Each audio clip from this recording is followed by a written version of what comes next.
episode, and he is also sending people to that website. So that's an example of what we think of as a transmedia approach, sending people the message not only from the show, but through other available platforms. Here's another example. This is a show on Lifetime television called Army Wives. Very brief clip from an episode about traumatic brain injury.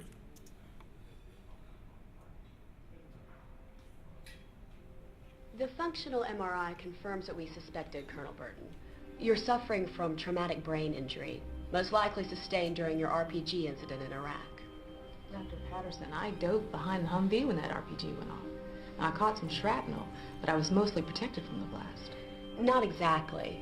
The energy from that explosion went through the Humvee and through you. It literally rattled your brain. So that was over 6 months ago. How could I get TBI now? You didn't.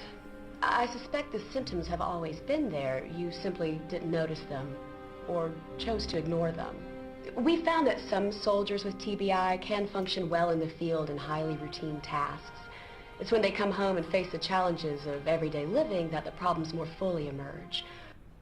So, in addition to consulting on that storyline, here is how we pushed that storyline out through other media than broadcast television.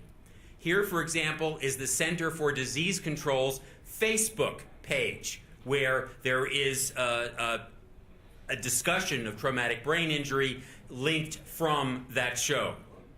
Here is the show's Facebook page. More than almost 130,000 fans of the show are on that Facebook page. And again, there is the actress with a specially filmed interview with her talking about the character.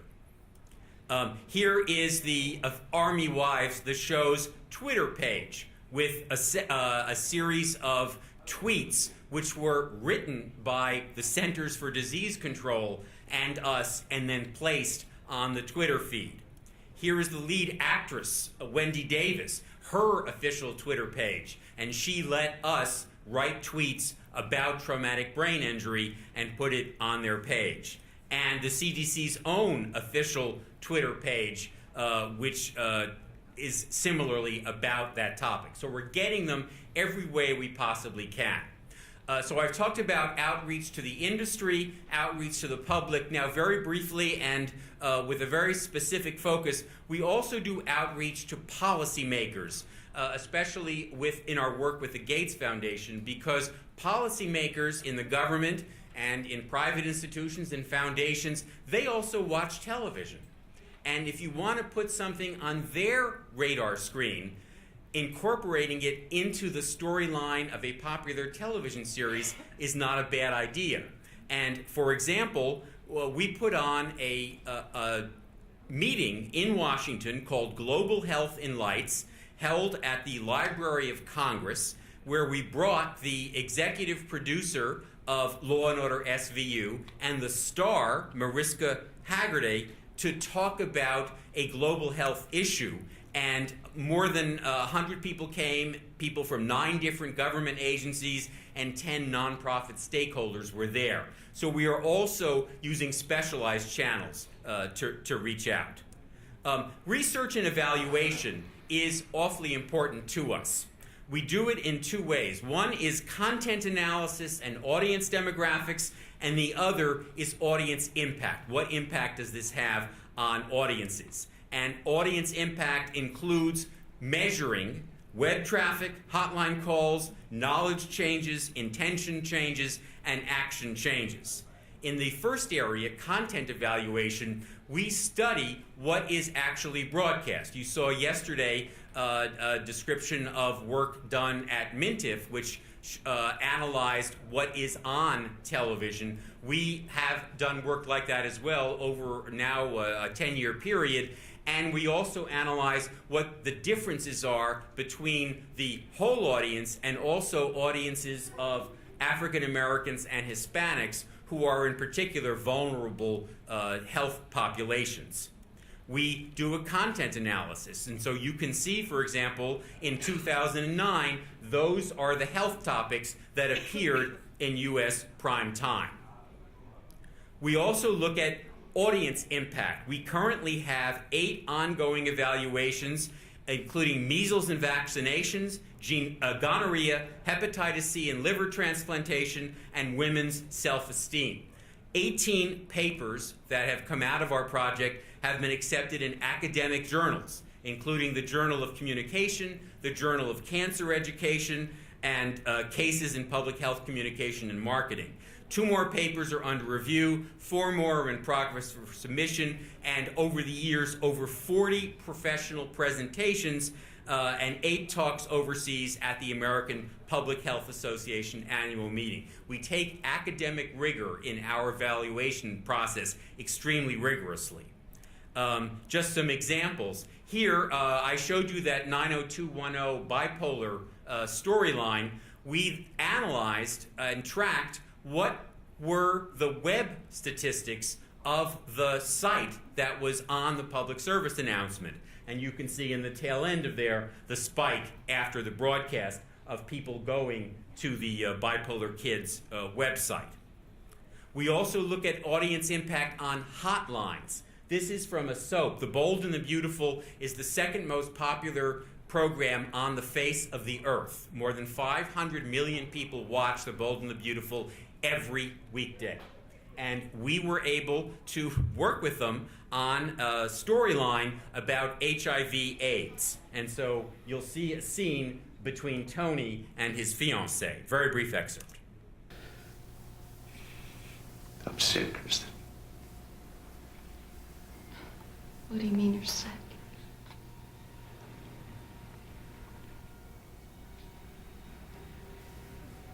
The doctor gave me a blood test and came back positive. For what? Tony, what was the test for?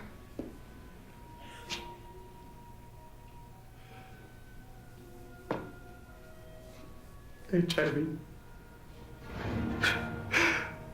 I'm HIV positive.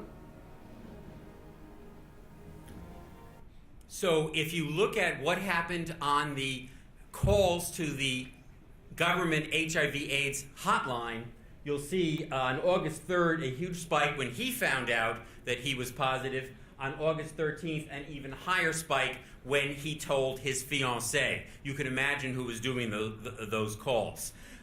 Audience knowledge. People who watched that episode of Law & Order about fat, this is what happened when they were tested before and after to be asked what are the possible health consequences of obesity. Huge increase in African American audiences of their understanding about those issues because they relate to that character. Telenovela. We work with Spanish language television as well. Thief of Hearts. I'll skip the clip, but just to show you that the impact of that clip on audiences, their knowledge of breast cancer treatment options. The stories about a pregnant woman who was diagnosed with breast cancer, and you can see between pre-test and post-test the impact of radiation therapy, that radiation therapy is a treatment for lumpectomy and when mastectomy is recommended. Impact on intentions. Again, that Law & Order SVU episode. How likely are you to diet in the next month? Pre-test and post-test with the biggest spike among African Americans. How likely are you to exercise in the next month? Again, pre-test, post-test. Numbers, a series that was mentioned before. There was an episode that we consulted on whose final scene that I will not show you because we're running out of time. It's about transplantation, and one of the lead characters says, I went to the Department of Motor Vehicles and I became a donor, which means you get a pink dot on your license so that if you're in a fatal crash and the police or medical technicians discover you, if they see that pink dot, that means you have agreed to be an organ donor and they can harvest your organs. Well, I'm now officially... And 10.3% of people who were non-donors said that the numbers episode motivated them to become an organ donor. We have an advisory board, and it is co-chaired by the president of the Writers Guild, whoever that president happens to be. So we are both in the Writers Guild, and we also have academics and public health specialists and people generally from the entertainment industry. I'm going to close by, I've given a very rosy picture. It doesn't always work, or at least doesn't work the way we want. There was a show on ABC premiering called Eli Stone. And the day before it premiered, none of us knew anything about it, there was an article in the New York Times saying that the ABC drama takes on science and parents. The storyline of the show was Eli Stone is a lawyer, and he takes on the case of a young woman who is autistic. And the parents want to sue the drug company that was responsible in their minds for her autism because the vaccination she received used as a preservative a mercury derivative. This is one of the great urban legends. It is not true that mercury in vaccinations is a cause of autism. However, it made great television. And the real preservative, thimerosal, has been banned for years and years while the autism curve has kept up. But here's an extremely brief final clip from this show. Here is what the New York Times article said was coming.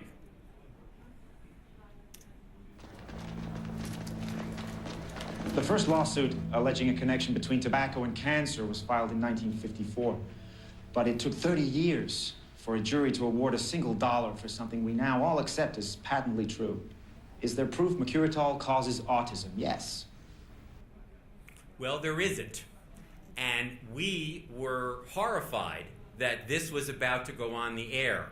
And we were able to do one thing. Because of our relationship with the ABC network and Disney, the parent, we were able to get to the right executive in the corporate office. And so at the end of this show, in which he gets a conviction and proves that the drug company was responsible and in effect saying, don't get vaccinated because it'll make you autistic, we couldn't get that to change, obviously, but we were able at the very last minute to get this card to be displayed on air at the end of the show. So at least for people who were horrified by what they saw and wanted to know more, at least we were able to get a link and phone number to the Centers for Disease Control so that people could get some accurate information. So thanks so much for your attention. Really happy to be here.